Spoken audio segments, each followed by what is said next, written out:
Morning folks, and greetings from the Wonder Post allotment here in Heskerton. If you look around here you'll see it's a fantastic autumn day. We've got a couple of dogs helping us here. Roger, I can't remember their names. Yogi Bear and Woody. Bear. And? Woody.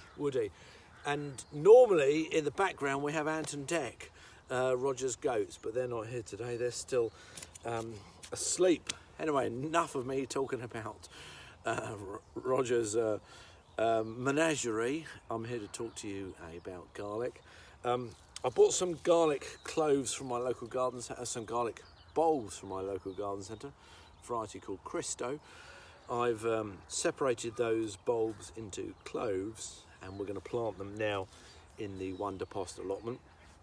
Garlic really love free draining soil, and they like light, open, sunny position, which is perfect because that's exactly what we've got here in the Wonder Post allotment.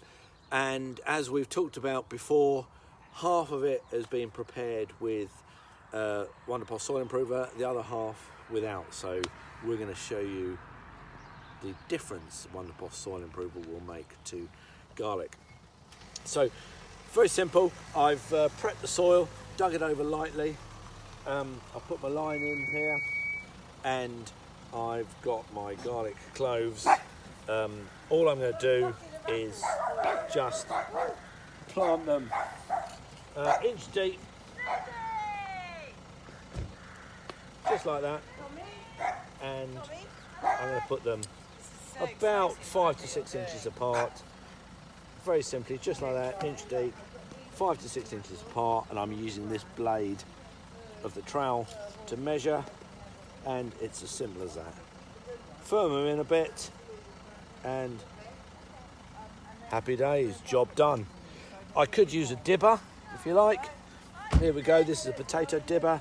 That'll work out all right. There you go, firm that in, and and there you go, firm them up like that. Simple as that.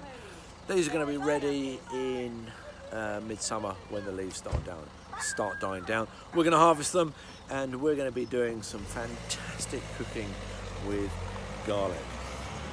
See you later.